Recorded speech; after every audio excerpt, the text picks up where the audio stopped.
Hi, this is Felix Willixis from Red Hook, New York, and you're listening to the Letterpod. Welcome to Episode 8 of the Letterpod, the Letterboxing podcast. I'm your host, Jack Bear. This episode, Large Marge joins Orion in Tales from the Trail. We have a new advice column named Dear Crabby, and a special Letterpod contest where you can win a free limited edition Letterpod patch. Up first, Tales from the Trail. Hi, this is Orion with Tales from the Trails.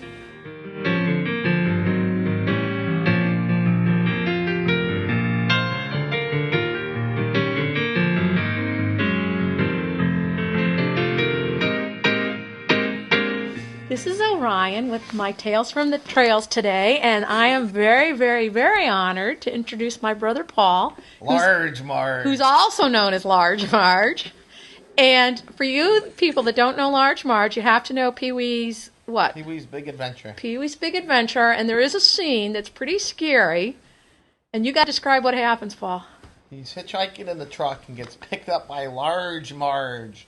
It was on a night just like tonight. Worst wreck I ever seen. Sounded like somebody dropped the truck off the Empire State Building. And when they pulled her body from the burning wreck, it looked like this. Yeah, and that face. I get off right up here. You can gently right off. Tell them Large Marge sent you. Yeah, but then I went and carved a stamp for you, and it's a picture of Large Marge driving the truck normal. Marge, and then she turns. In the claymation. And it's totally Tim Burton. I mean, it's excellent. But, well, I'm just really happy that you go out letterboxing with me time to time. And Dead Drive-In. That's what I want to talk to you about. Dead Drive-In. We were, like 6 a.m. coming onto the Cape. Early. But wasn't it weird? Because when we went there, it was like you couldn't even see it, the drive-in. It was all covered with trees. And then but you could tell it was a drive-in. Yeah, because there was pictures of that guy's plane that had flown in. Well, that's what I was going to say. That it was called Dennis Drive-In Fly-In, and the first night, somebody actually flew in on a plane. Yeah. Sat in the back row. Early. Oh, my God. Before there were cars. Yeah, can you imagine that guy buzzing around the neighborhood and then landing at the... wacky. I don't know how you land in the drive-in. I don't know. They're not that big. But if this picture from the newspaper article was in the logbook, I wouldn't have believed it. Yeah. A plane sitting there in the back row. Yeah. No, I would. Well, the thing that was cool about the Dead Drive-In is we used to go to the drive-ins a lot as kids, and then when we went to this place, there was one area that had the old, what do you call it, the turnaround? Not merry-go-round, the thing you spin on. Yeah, and I remember going on them as kids, but then you were talking all about little dead children's ghost still swinging around. You can hear the metal creaking at the dead drive. And it was the middle of the day, and you were freaking me out.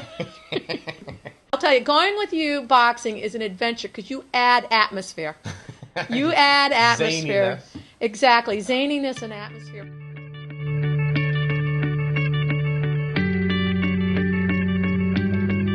The other one that I liked when we went after was the one that involved the Three Sisters Lighthouse, and it was missing. We found the spot, right? I mean, we found... Oh, it was right at the end of the log. You could see the hole with the rock, everything. It was Somebody gone. had taken it. But you want to hear a weird story about that, a good story? Then I ended up doing a postal letterbox, and the theme was Lighthouse, and I ended up using the Three Sisters as the theme.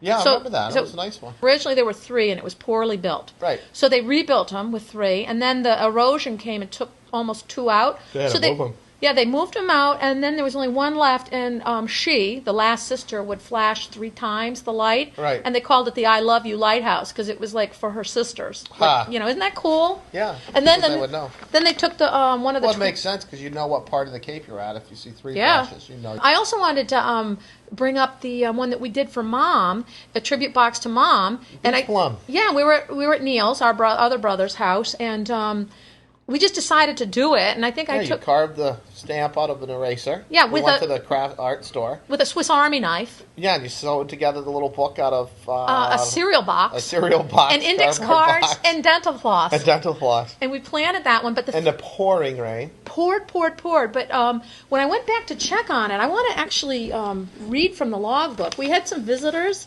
But there was the guy with his crow juice? Yeah, this kid, and I won't name his name. The protector of the box. I will not name his name to protect his innocence, but I'll read his entries. He ended up, Mom would have liked this. Oh, yeah? It says, this is from an infidel, in parenthesis. Your box is safe and here, snug, sound, and dry. Sorry to interrupt. Seems like a nice personal game. And then it has a heart and his name, and then it goes, pass it on. So this guy comes across it. He doesn't know anything about letterboxing, but he was just up there drinking. But he signed in, and so what's really cool is he gave himself the trail name of Infidel, because from here on in, he's always Infidel. So it says Infidel, here again. That's funny. At 2 a.m. with a campfire. We'll leave this beach plum. Yeah, we'll leave this beach plum box alone, safe and dry. Unlike myself, I've been drinking a lot of crow juice. And then it goes, behave.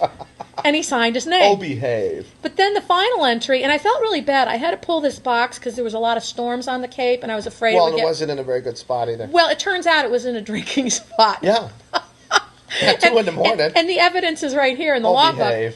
But and listen to this. I love this. It goes, sun finally came out, and then it's like 2:45 p.m. He goes, hoy, extreme moon, high tide, 12 noon, more crow juice today, stop and shop tonight. Oh, my God. So he was out drinking at in the afternoon and then going off to work. Yeah, or just... But I always felt bad pulling this because, I often thought, this was like his blog and he would write in it. Yeah. And it's a very small book anyway. But he bonded with it, and there's a part of me that thinks I should go back and leave a little thing for him to write in. Because, Paul, you know what? A lot of people steal these boxes, destroy these boxes. He said, I'm going to keep it safe and dry. Yeah. Wasn't that nice of him? Well, yeah, because it's true. Most people just trash him. He kind of didn't know what the heck it was about, but what the heck? But I like what he writes. He writes, what did he say? Nice personal hobby, I know. It's like he got it, Since then, I've replanted it, so if anybody wants to find beach plum, it's not where it was. No. But anyways, then there was the time that we went off into the area that had a swamp. It was like swampy and mucky, and then I picked up a tick. That's when you got Lyme disease. Yeah, and I brought the tick home and got Lyme disease. Yeah, that wasn't a very good one. No, that wasn't a good story at all, and I don't want to end on that bad note. But hey, I took the antibiotics and I'm fine. Oh yeah. And so But anyways, Paul, thank you for being my boxing buddy. Well, it's fun. I wish it was better weather. We could go out and do it some more. Yeah, and we will. Yeah. So, well, thank you, Large Marge. So, what does Pee Wee say about Large Marge again? Oh, Large Marge sent me. Large Marge sent Large Marge. She's been dead for 15 years. Why, it was this very night. That's the part. I got the little shrine to her. That's the part I wanted you to share. Thank you. Large Marge sent me.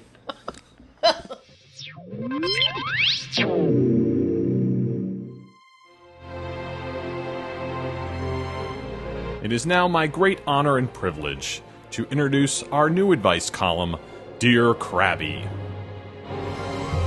Each episode, we will be airing a question from a listener that requires a bit of enlightenment from our ambassador of advice and madam of mystery, Ms. Crabby. Here is today's question. Dear Crabby, I keep finding boxes with the inner baggies pinched in the seal of the box. How do we get people to pay more attention to how they close everything back up? Signed, Frustrated Boxer. My dear frustrated boxer, you are encountering what Miss Crabby sees as a bigger problem. That is the proper, or shall we say, in this case, the improper, rehiding of letter boxes. We all must educate those who are new to our esteemed hobby, perhaps at gatherings and in friendly online conversations, publicly thanking those who have cared for our letterboxes well. We can all take matters into our own hands as well, making sure that everything is not a tight fit inside the box. When you are having difficulty getting all the pieces in there, the finder out on the trail and in the elements is going to have just that much more trouble. Instead, use a box with plenty of room, and there will be much less chance of baggies getting pinched and the box being sealed incorrectly. Although the world would be a far better place if Crabby could force everyone to obey the crab's code of letterboxing in life.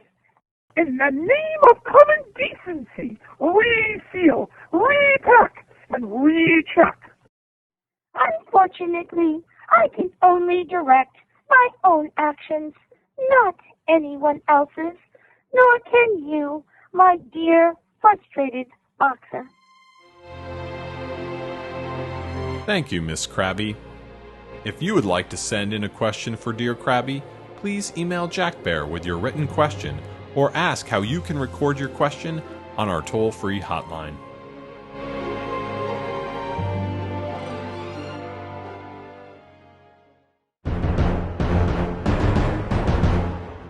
It's Letterpod Trivia Contest time.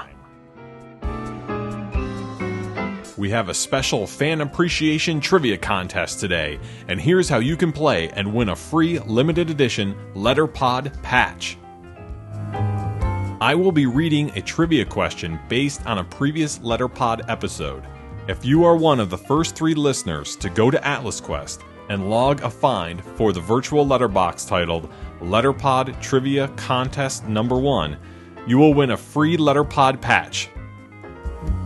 Here is your contest question. In episode 5, Celtic Quinn talks about hitchhikers. He says, at the time of the recording, how many hitchhikers has he created and released into the wild? Once again, if you know the answer to this question, go to Atlas Quest and find the virtual letterbox called Letterpod Trivia Contest Number 1. The answer will be the passkey. Good luck, everyone, and remember, if you don't win today's contest, you can order your own Letterpod patch at letterpod.podbean.com.